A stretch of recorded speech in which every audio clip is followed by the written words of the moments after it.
You're listening to Bigfoot Society, and I'm Jeremiah Byron. In this show, we go beyond the campfire stories to bring you firsthand encounters from people who say they've seen something impossible, from backwoods trails and remote mountain haulers to quiet farms and crowded highways. The stories come from everywhere, and each one leaves us with more questions than answers. These are the voices of the people who've lived it, so settle in, because today you'll hear another account that just might change the way you see the woods forever. So stay with us. All right, Bigfoot Society, we've got the privilege of talking to Mr. Joe Beelart today. Joe is one of the authors of the book, The Oregon Bigfoot Highway. His co-author was Cliff Olson, and it is one of the best. It's one of my favorite Bigfoot books, and it's a pleasure to have you on the show today, Joe. How are you doing today, sir? I'm doing good. I got a little cold yesterday, so my voice is a little hoarse. But I think your audience will still be able to hear me all right. Oh yeah, we will definitely have no problem there. But Joe, as I said, this book is so incredibly the way it's written and the information in it.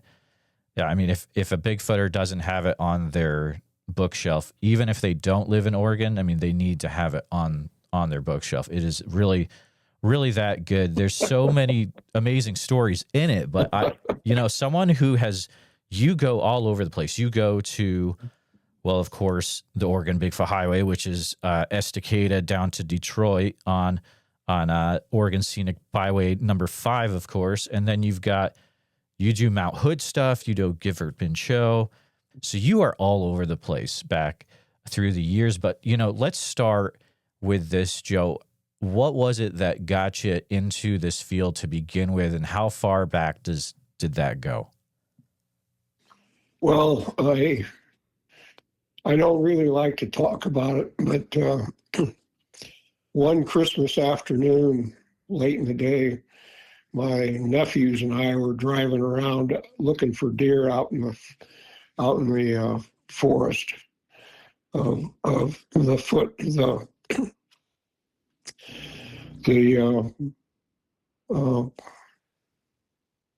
south of Corvallis, and we came around a corner and there was a blowdown, and we're driving a full-size Bronco, and I said, "Boys, look at the bear," and the dang bear stood up and looked at us, and it was only about 25 feet away. And it took 2 steps out of the blowdown and walked off into the forest on 2 legs. Very disconcerting. I have a considerable amount of timing training when I was in the service, and it lasted about 15 to 20 seconds. And then I just put it away, because you don't really want to see a big, hairy, naked man in the rain out in the middle of the forest. And I just told the boys it was a big bear. And then I just sat on it for many years. And we had a branch up in North Portland.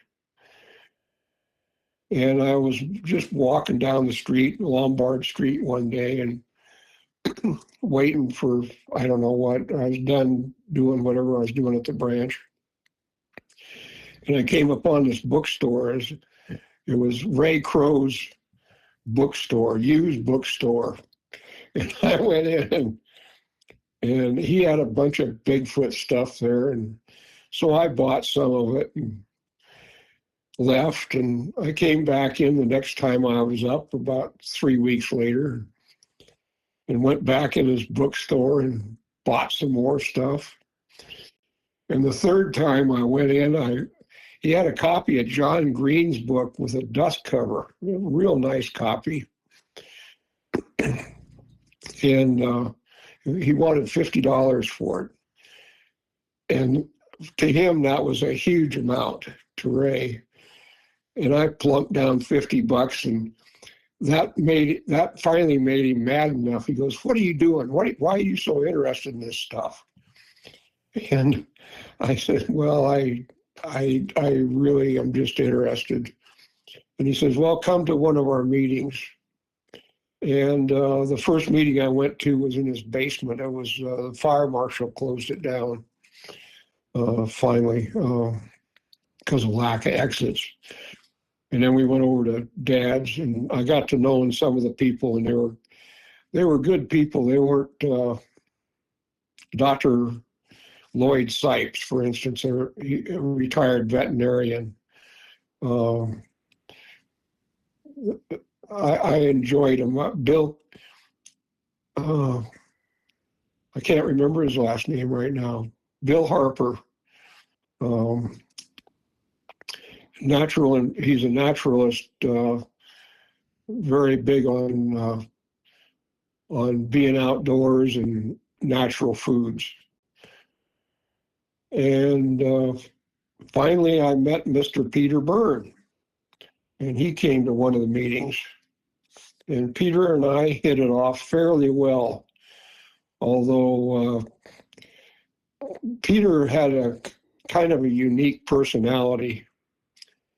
And I had been around the horn enough that I kind of recognized it. But he and I, I've been to his house. I spent 3 nights with him, just investigating one sighting.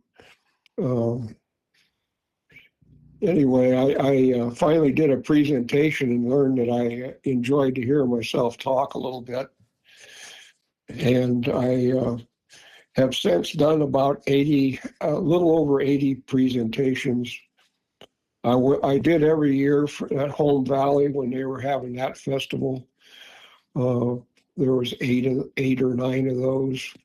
I once spoke in front of a theater that somebody had rented, and we had a guy in a Bigfoot costume running around behind me, and that caused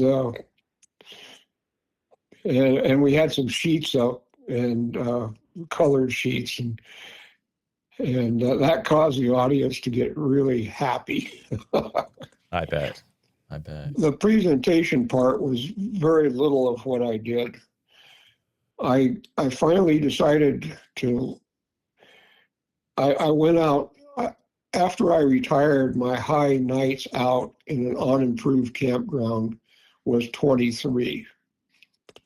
This last year, when I fell down the stairs and then had a heart valve replaced due to stress, I was only out 3 nights in unimproved campground.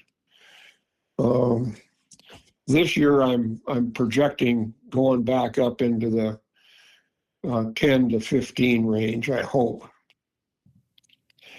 And I worked the Oregon Bigfoot Highway. I wrote the book. Cliff Olson lived up there for 13 years and worked up there for a total of about 15 or 16 years when he worked for Portland General Electric. And he lived in the heart of the forest at Ripplebrook when they have a permanent facility up there. And so he introduced me to Native Americans, to loggers. We had one lawyer that popped up who happened to be a Native American, incidentally. And then I went over into Gifford Pinchot. Believe it or not, it's easier to drive, it's faster to drive up to the Gifford Pinchot than it is to get up to the upper Clackamas Valley. Because you got Highway 84, Freeway 84, and then you got a straight shot up to Lone Butte. And so I've spent a bunch of nights out up at in the Gifford Pinchot. One night there was a BFRO expedition down in the Lewis River Canyon, and I didn't want to go down there. So Tom Powell was along, and Steve Kiley. And they went down to join the expedition, such as it was. They're tromping around the bushes, and one came around behind me. We were camped in an old rock quarry, an old log landing, and there was a little ridge above us. And I had a fire going, and I was just sitting by the fire, enjoying the evening. And one came out of the bushes and walked up behind me. And I was listening to it. I spent a lot of time out when I was in the Marine Corps at night. And also I grew up in Nebraska, where we did not have TV because there wasn't a TV transmitter that got to us. We didn't even have a telephone until I was 14 because the phone company wouldn't run a line out to a single ranch. So I learned to walk at night and enjoy the nighttime. And so I became immediately attuned to this thing, and it kicked a little rock, and it rolled down right behind me. And I had my 357 there, and I just grasped it. I didn't particularly want to do anything with it. Shooting somebody is a terrible, terrible thing. And the thing walked around off to the west, went through the brush, went down by the road, walked back from west to east on the old gravel logging road, and was gone. And when Steve and Tom came back, they said I had every flashlight, every lantern that we had. It was all lit up. And we were in this big bungalow tent, and they unzipped it, and I immediately roared to my feet, and as you should do when you're startled at night. And anyway, they got kind of a half laugh out of it, but not too much of it. And then the next day, we found all the footprints, and they were about 16 and a half inches. We found a number of them. That area was so little used. I went up there and camped twice more times by myself. Being alone is a good thing with these things because they don't feel so threatened, I don't think. And I brought up some wood for a campfire, and that wood was still laying there 3 years later. When I went up, the hunters hadn't even burned it. So that's one episode in the Gifford Pinchot. We also camped over by Skookum Meadows, the famous Skookum Meadows. Yep. I've camped over there numerous times. Have you had anything happen in Skookum Meadows? Yes, we had 2 sightings there by other people. And Tom Powell was along on one.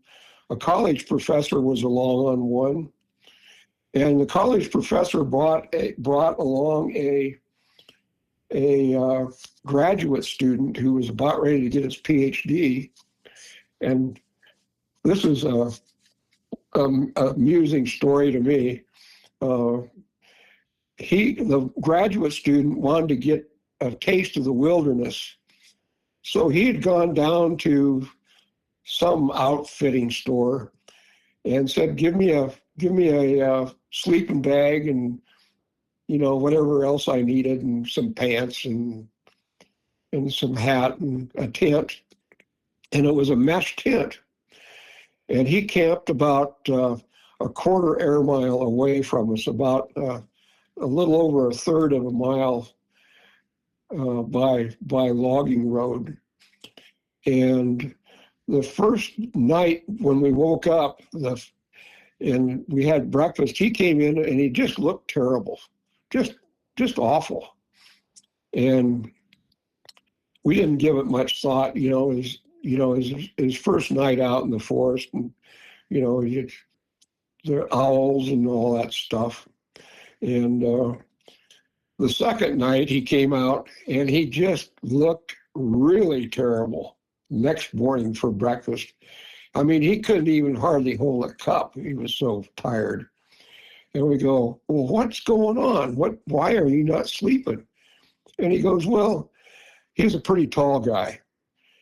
And he says, these guys sold me a sleeping bag and my feet stick out and they get cold. And he says, and besides, every night about 2 a.m, this thing comes by and stands over my tent and blocks out the moon. And it breathes heavily. And then it walks off into the forest, into the meadows, Skookum Meadows. And all he said was, Tom and Steve and I, jumped in our truck and roared off back there. And sure enough, coming out of what's called the Crazy Hills, there were 16.5-inch tracks. And they walked up right along where this guy's tent was. And stopped there and walked around and smashed the grass, but there was enough imprints that we could see them. And this was fairly close to where later the Skookum cast was taken. Anyway, the third night we got together some blankets and made sure he was comfortable, and he slept all night long. He thought the thing came by, and we checked the tent. We checked the ground around it, and it did have fresh footprints. Again, this was only about a half a mile from where the famous Skookum cast was taken. This would have been about 2005 or 6, I can't remember. That particular PhD, he has camped out with me 4, if not 5 times in various places, because he likes to get a break away from his academic world. At one time, I had 8 PhDs on my call list. Most of them, one was a wildlife biologist in Florida who got interested in the swamp ape, of all things.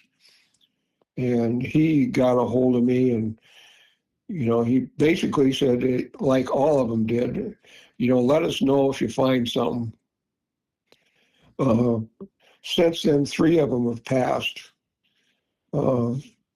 They did not want to have their names sullied by Bigfoot. They tended to be retirees and older retirees. Anyway, Mike he comes out once a year, and sometimes he goes out with the BFRO, and sometimes he goes out with me, and there's others. But going into the Oregon Bigfoot Highway, that was a pretty unique experience, because we could research in depth and repeatedly go into one area. And we also had observers out, including in my book, there's 4 different Forest Service employees that gave us information. One of which I unfortunately insulted. He was first off reluctant to talk about Bigfoot, even though he kind of knew they were there. And then he told me there was a big barn back when they were using horses to restock the lookout towers, the old lookout towers that they had stationed all over the place. And they used horses and packs and all that. And he said, what we do is we put in elk feed, which was a combination of, it was molasses imbued ryegrass, I think. And I'm very familiar with ryegrass because I worked my way through high school and college on combine crews. And I go, oh, he says, they come in and they open up the sacks and they eat the stuff. And I go, oh man, that's one of the wildest stories I've ever heard. You can't expect me to believe that. And made him mad, really upset. And I go, boy, I got to calm this guy down. I mean, oh. And I got him calmed down. I mean, think about it. You know, Bigfoot opening a door and tearing open a feed sack for elk with elk feed and eating it. And he goes, yeah, I guess it is kind of wild. Later, we camped in that area and we found, I took two guys out. One was a filmer. He's filmed a number of documentaries and feature films, and is well known into the secondary film business. And I took him out there and we explored around and we found a little green bottle. And I took very good care of it. And I sent it to Jimmy Shilcutt, who was a policeman outside of Houston, Texas, who was interested in the Bigfoot phenomena. And he was getting towards retirement. And he took off fingerprints off that bottle that were either made with pigskin gloves or an unknown primate source. And he wouldn't say it was an unknown primate source, except to offer that as an alternative.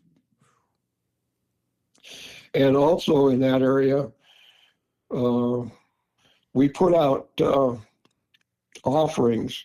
Offerings are good. You don't want to you don't want to put out bananas; they go bad pretty fast. But squash and that kind of stuff goes good. And we put out on a big fallen log about a half a mile from the barn across a creek. We put out cat food in those little cans.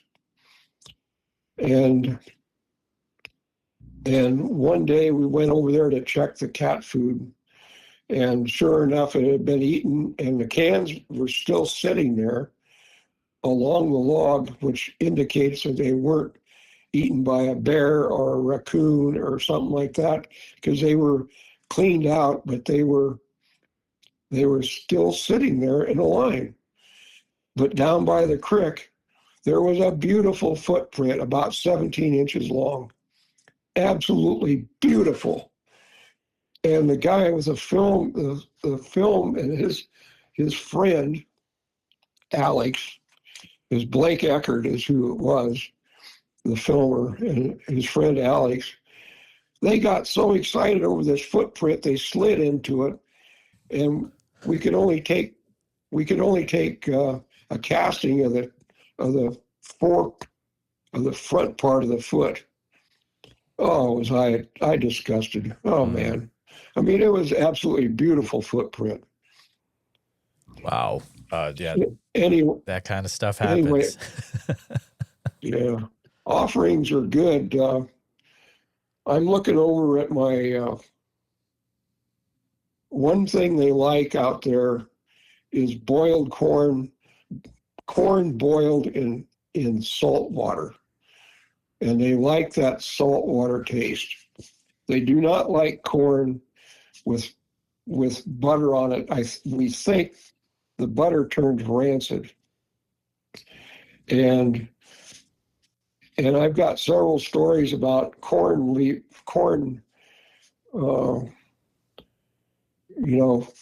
peel back a little bit of corn and you want to find the ears with a little handle on them. And they like that little handle, and they'll peel it back and eat. And Warner Henner Fennerbach, he was a primatologist at the Oregon Primate Center, and he analyzed some of it, and he said, "No, this is primate eaten, but it's not anything like we have." And it was nice and straight lines, and this is one example. And that particular offering, the corn husk was left over by the fire pit, which was about a quarter of a mile from where it was left up in the hill, up in the mountain.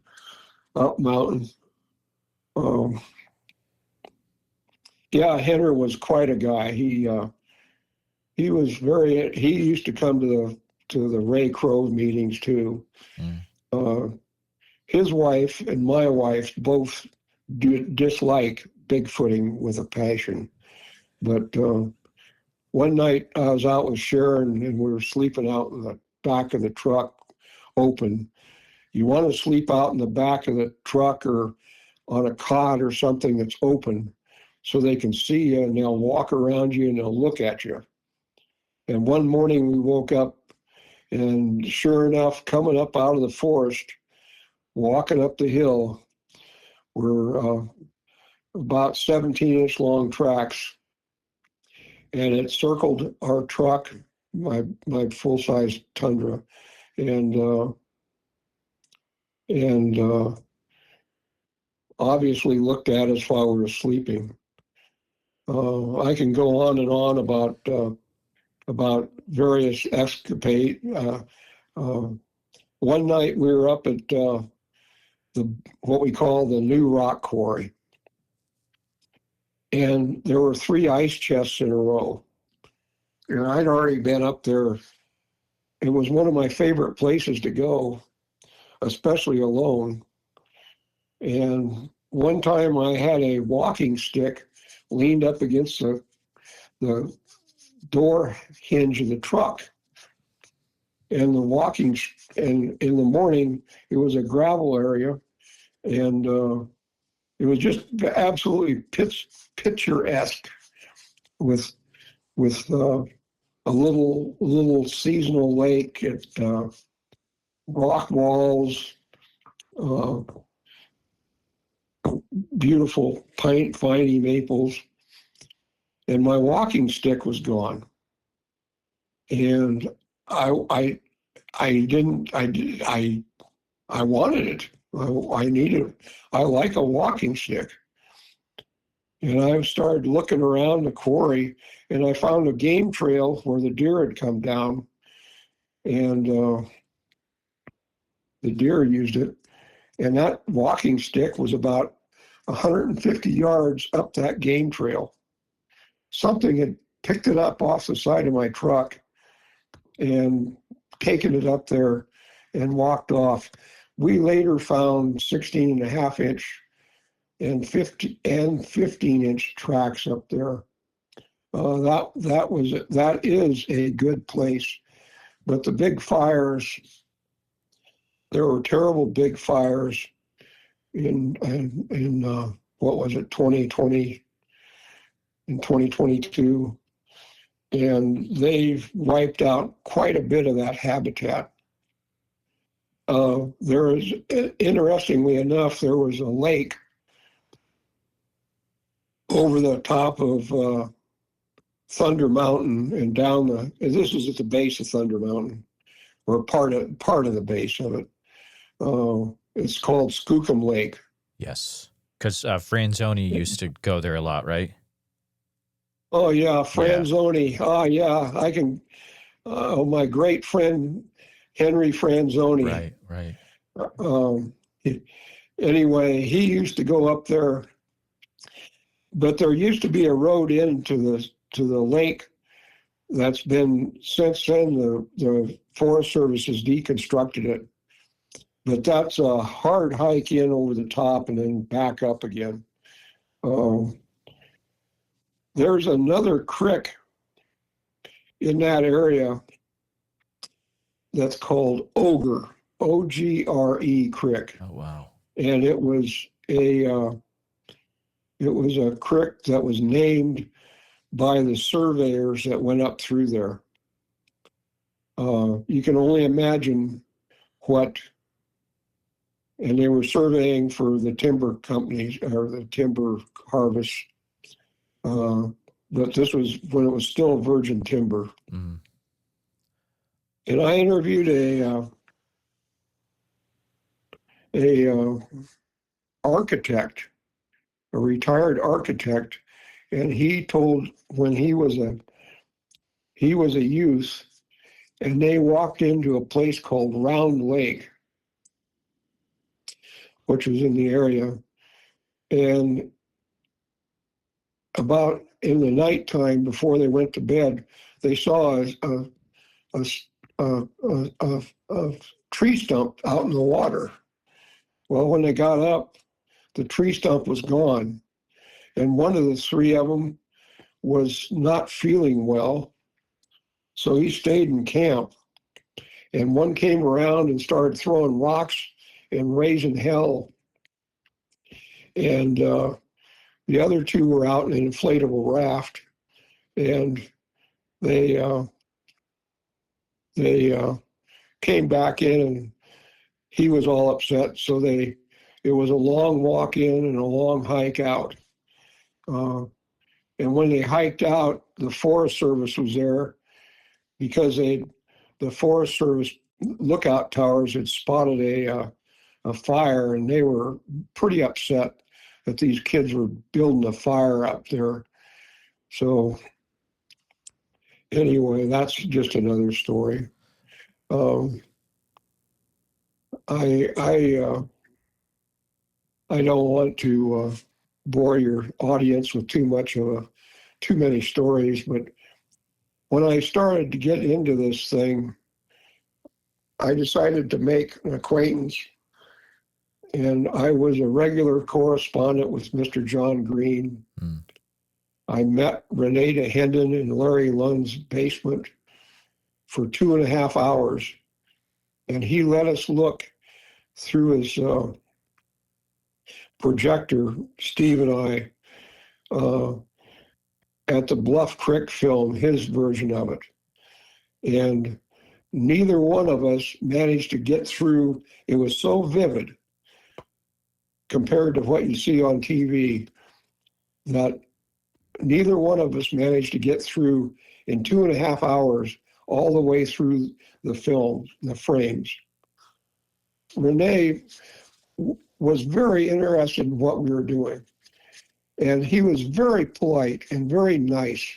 I think his reputation was gained because if you insult anybody, they're gonna be unhappy with you. And I think to us, he couldn't have been more cordial and informative. And he wanted us to keep him advised, and to also come. He invited us up to his house in his trailer in British Columbia. Mm. John Green, I have a nice thick file on John Green, and he wanted to know what we were doing and why. There's a number of other people that you can ask me about, and I possibly know them. There's one person actually I do want to ask you specifically about. He's come up already. He was alluded to. So in your book, you have a whole section of people in the back, the Clackamas Sasquatchians, which are the individuals that would, you guys would all hang out together, or you would be doing research and you'd spend a certain amount of time out in the woods each year, correct? Yes, and to become a Clackamas Sasquatchian, and it still holds true, you got to spend 200 hours feet on the ground, not driving around. Hmm. And all those people met that criteria. And Henry Franzoni was a great friend of mine. He was taken from us way too soon. I agree. That's actually who I was going to bring up. Do you have any stories or memories you can share of maybe times you guys were out and you had something happen or anything like that? Oh, Henry and I were out numerous times, several times. And one thing that he told me about, and it happened to him and his girlfriend, was he was up in the Memalus, which means place of evil, according it was I can't remember the dialect it translates into, but it's place of evil. And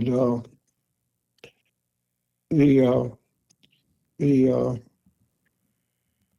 he he saw and I think he's documented this someplace. He saw a cylindrical spaceship emerge from the rock. And I've been to this place, and it's a big rock wall. And it hovered over the forest for a little bit, and then departed to the southwest at a great rate of speed. And it was shaped somewhat like an ice cream cone, and it had an orange flame, for lack of a better word, towards its rear end. Well, that caused Henry a great deal of interest. So he went back up there a couple more times, and he brought his wife along, and he came upon one day he parked and he got out of his van and he walked down the road and he came upon a white vehicle, which was an unusual make, he said, and there were 3 people around it.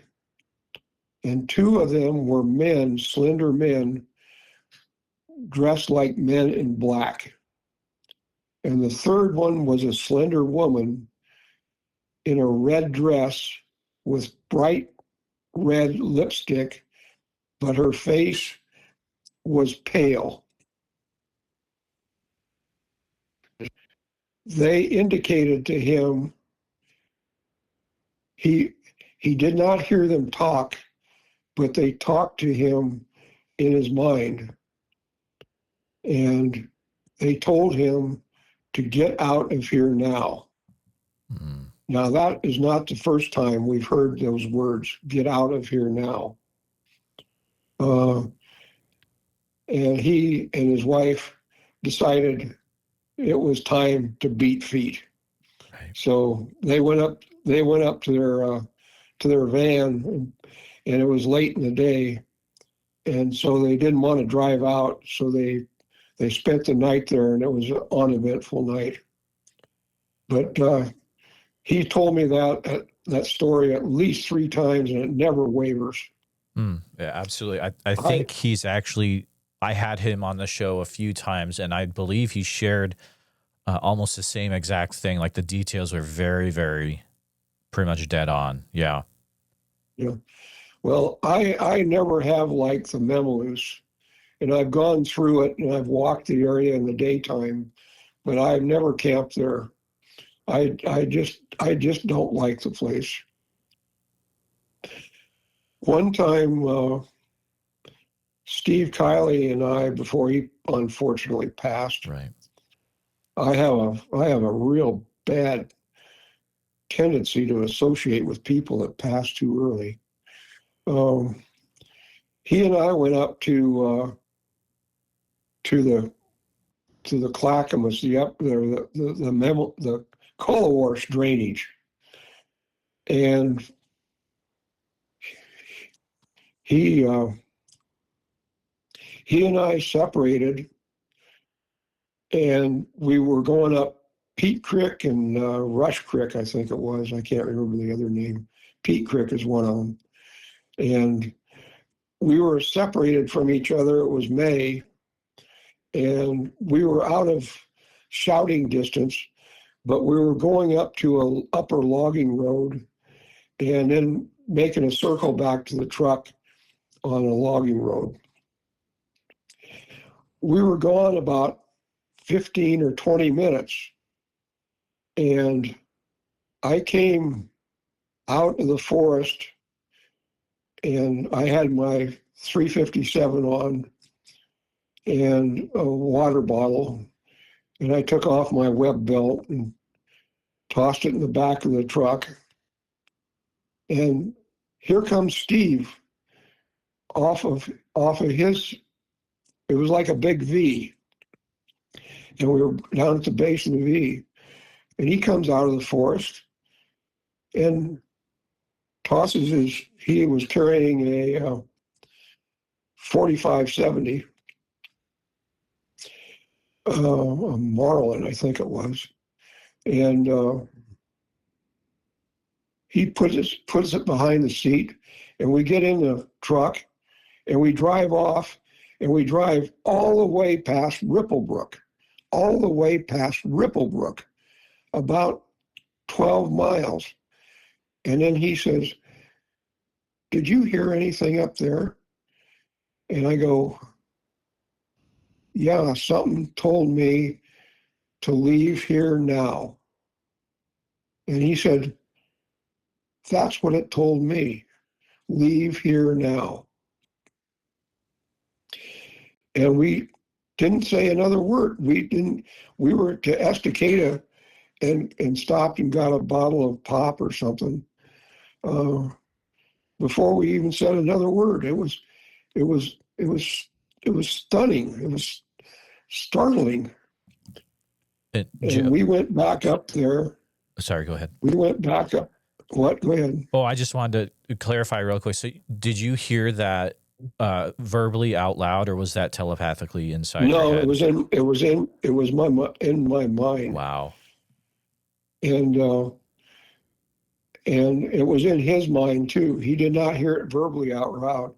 And then we went back up there and we found some 16-inch tracks, and they were accompanied by about 12-inch tracks. So we think that was a possible birthing area. I told my acquaintance at the Forest Service about it, and he says, "I don't want to hear the word Bigfoot." But he says, what we'll do is if he asked me, is that a calving area for elk? And I go, yes, it is. And about 2 weeks later, they dug one of those big trenches to keep people out of the road that they put in. And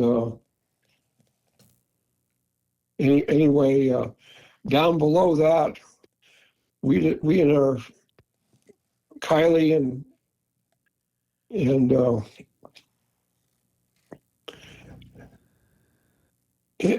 Ole and I, we decided we would get a skin sample.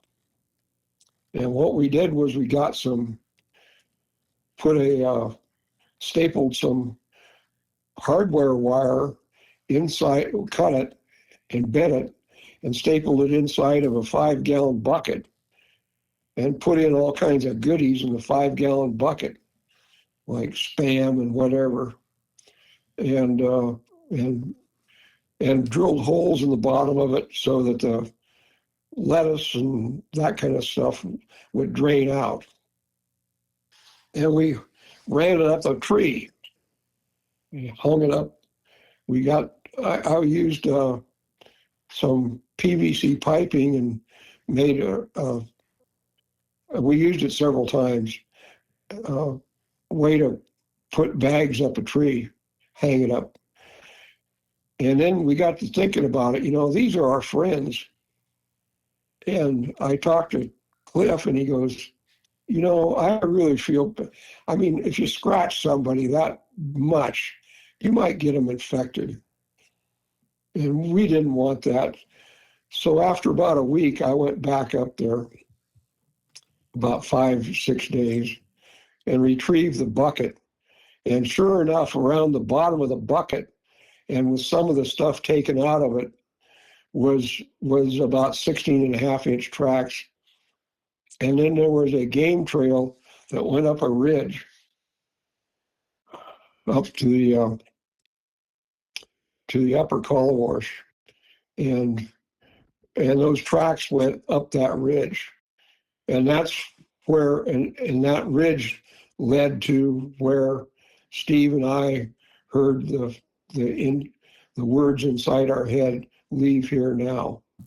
It's incredible. So I'm glad we took that down.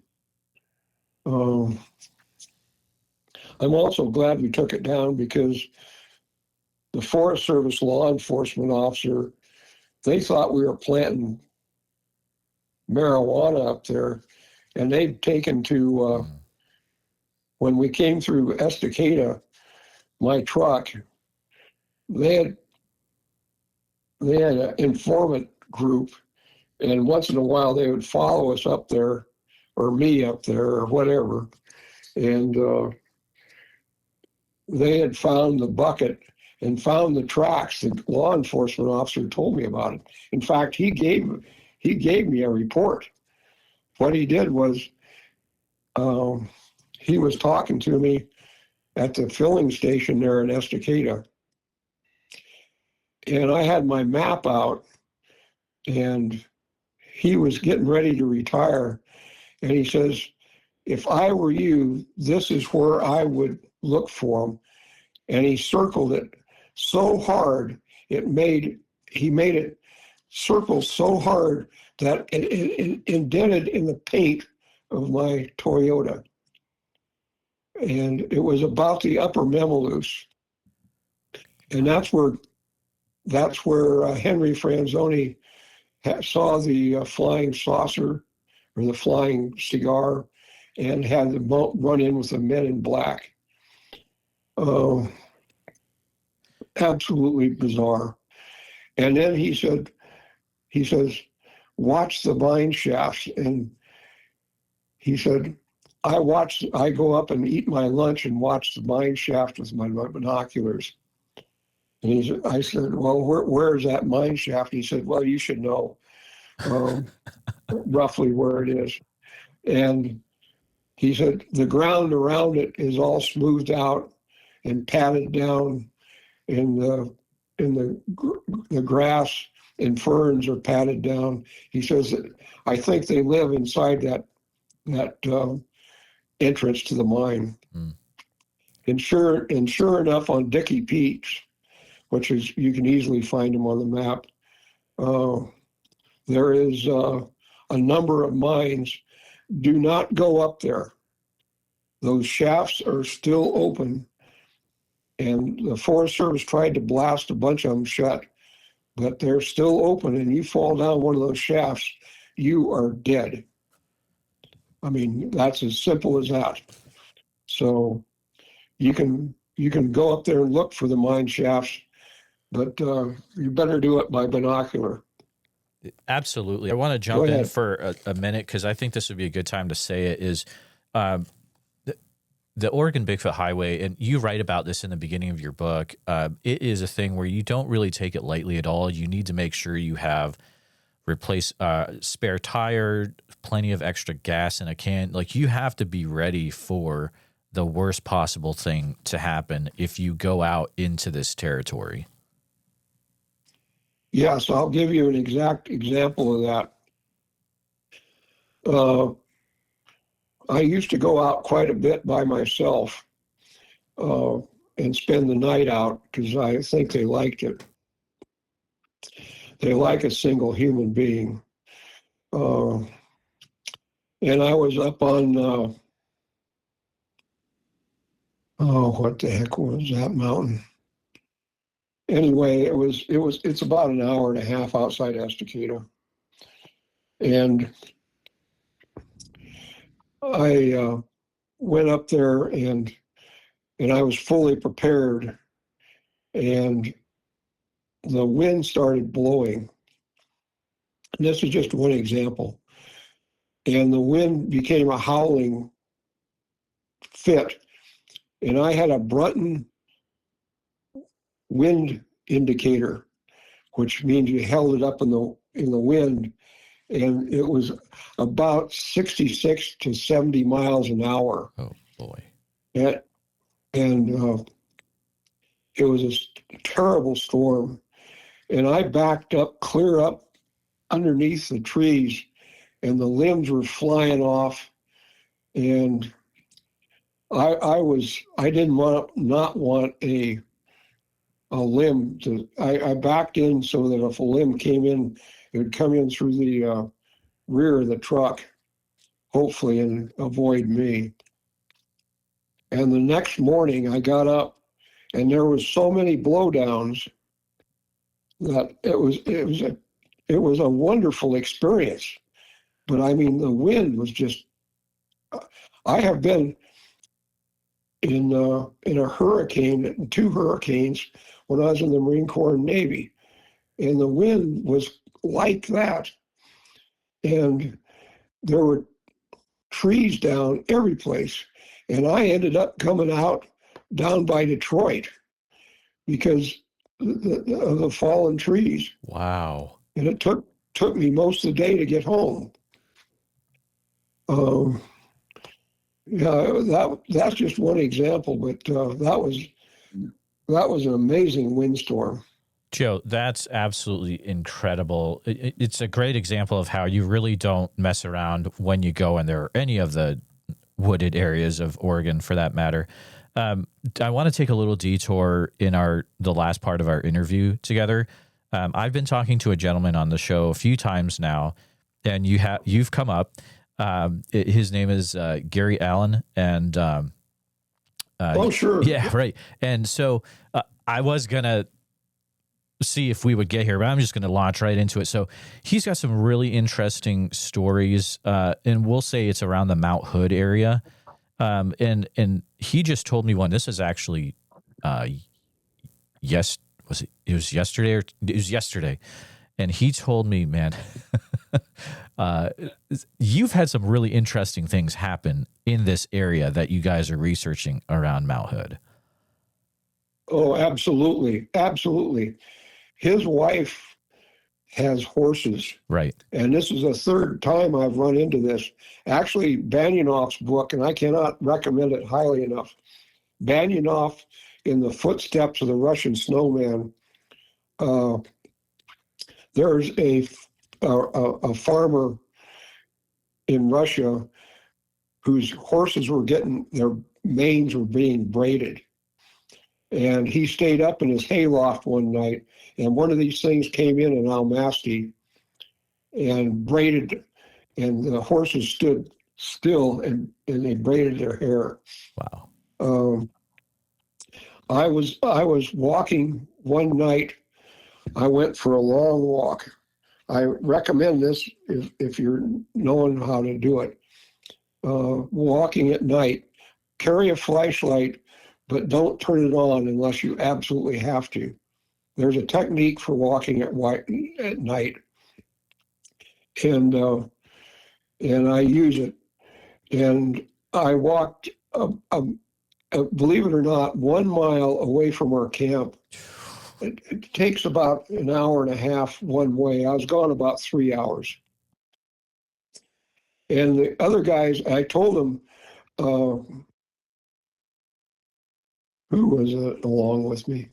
Oh, David and one other fellow. Anyway, I told them about this tree struck, and then one followed me back all the way to camp.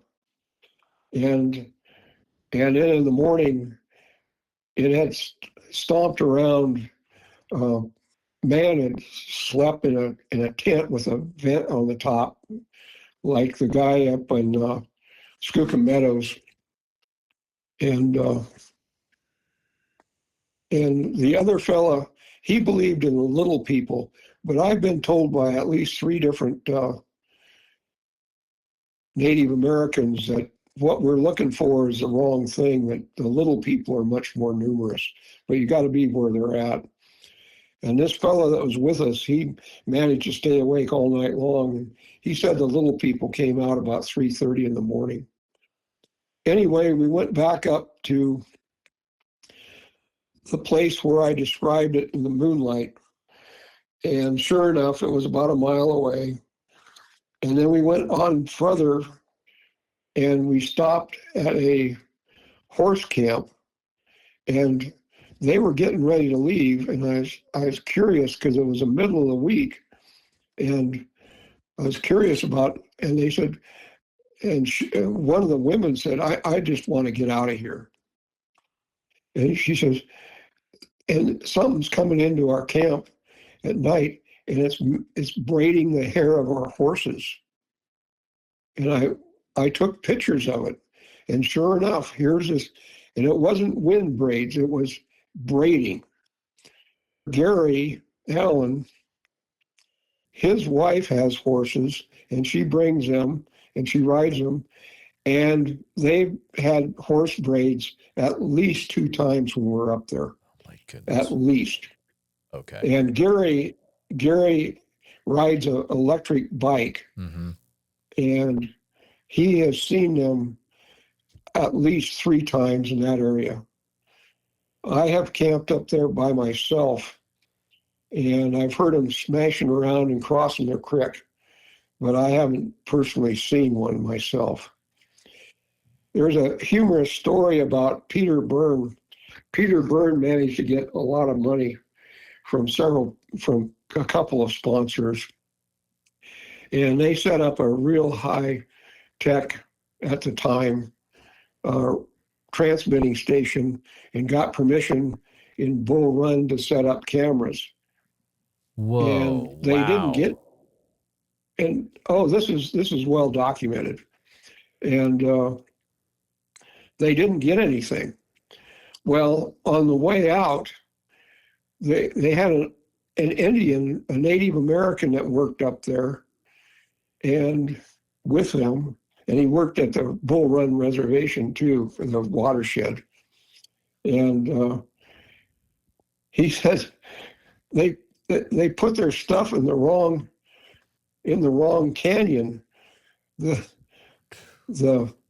creatures you want live in the next canyon over, but nobody asked me. Nobody asked me. I That's mean, awesome. If you've got a Native American around and you don't ask them questions, and if they will answer you, you're very, very foolish. Oh, absolutely, 100%. Yeah. 100%. Anyway, that's a Peter Byrne story. Right. Exactly. No, Gary. To ask you specifically about something, Gary had told me about how you were in a tent and you ended up becoming paralyzed or you couldn't move because of something that happened right outside your tent. Yeah, that was that happened, and I don't know what happened. Okay. But I could not move. I woke up and I was awake, and I could see moonlight through the tent because I didn't put up a rain fly because we didn't need one. And I just couldn't move. And that's not the first time that's happened. I've had several other people report it to me. In the same area or just across the board? In the same area and across the board. Okay, gotcha. Yep. Yeah. Wow. Yeah. Gary's boy, what he does though, I've started up up that trail, and I don't want anything to do with. I'm 78. I was 75 when I started going over there with him. Yeah. Maybe 74. And I don't want to. I've been partly up that trail, and it gets darn nasty. And she rides it up and training her horse, but they do long distance rides. Do you have any advice for people that are solo camping in an area and wanting to have Bigfoot interaction? Well, you got to go to the same place repeatedly. That's the most important thing. And in my opinion, you have to sleep during the day and stay up at night. And you also have to have a fire. Now, if you don't have a fire, I've got one of those propane fire boxes that's legal to use up there, but they like to see a fire. I can go on about that, but those are the things. What happened to me was I used to go up by myself. Sharon was traveling. She was a CPA, and she would travel. And I would tell Tom Powell or somebody, Gary or whoever it might be, that we're going up the mountain today. And I'd tell them roughly where I was going so that somebody would know. And obviously I wanted to go by myself. But one day Tom called and Sharon answered the phone, and she says, I thought you were camping with Joe tonight or a couple nights. And Tom goes, oops. Yeah, right. And then Sharon got really excited that I was going up by myself. So I think one year I made it to 13 nights by myself. My goodness, dude. That's incredible. And that wind night that I described, I was by myself. Wow. It's really neat because I like to go to where the nighthawks fly, and what they do is people often confuse them with screaming Bigfoots, but it's really the nighthawks fly and get these big insects that they eat, and it's their wings going subsonic, flapping in the dive, and it's a very wonderful thing. Cornell University, Mulcahy Library of Animal Sounds. I cannot encourage your guests more to learn to listen to those sounds. You need to know what's going on at night. And the way to do that is to listen to animal sounds. And most of those animal sounds were taken by master's degree students, biologists, and so they're verifiable. And you can listen to the nighthawk thunder. Anyway, I like to go up, and I like to see the sunrise on Mount Hood or wherever it might be. It's very, very calming. Absolutely. That's great advice about being familiar with the animal and bird sounds in your area. Let me repeat that one more time. Okay. Cornell University, Mulcahy Library of Animal Sounds. You need, if you want to be a Bigfooter, you've got to study those sounds. 100%. In my opinion. 100%. Well, one last question for you, Joe, and thank you so much for spending your time today. When you are out there by yourself, doing a solo Bigfoot focused expedition trip, are you more a person that is just quiet the whole time out there, or there's some individuals where they're like, you want to make a lot of noise, you want to be laughing, you want to be listening to music, and that's what brings them in? The people that make real loud noises. I disagree with that because it breaks up the peace of the night. Mm. A little bit of music is fine. I've got some recordings from Tibet, monks chatting. I had a loudspeaker, battery powered, and I would play that, but not to excessive amounts. Laughter is good. Trust me, if you hear a bunch of kids laughing and you're out in the forest, you better pay attention because those kids are not kids. They're not a medium school group. Okay. And I but I know one fellow that goes out and yells and screams and shoots his rifle and blah blah blah, and he claims to have called them in every once in a while, and they show up at the rim of the he goes to a certain rock quarry.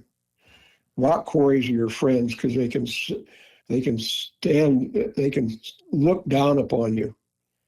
And I got about 100 rock quarry stories, and I think there's a couple in my book too. Yeah, there are definitely. That's a good call out though, for sure. Joe, what a fascinating conversation. I want to also remind listeners, if they don't already know, you are planned to be, as of right now, one of the speakers at Sasquatch Summerfest, correct? Yes. Yep. I enjoy that. Don Monroe and MK Davis are going to show up, and I rate them as good friends. They're really cool guys. And I think Tom Powell's going to go. I don't know for sure. Oh, that's awesome. That's really cool. That'd be fun to meet him. I will also be there. I'll be one of the speakers this year as well. Good. So that will be a fun time. Good. Hey, you never know who you'll meet at these things, right? But Joe, what a fun conversation, guys! If you don't, listeners, if you don't have Joe's book yet, The Oregon Bigfoot Highway, please get a copy of it. Best way to do that is on Amazon, Joe, or what do you think? Best way to do it's Amazon. It's been a pleasure, really. I really enjoyed this today. So thank you very much. Yes, sir. Thank you for sharing your knowledge you gained over the years, and we will be in touch. And thank you so much for being on the show again. Okay. Talk to you later. You got it, Joe.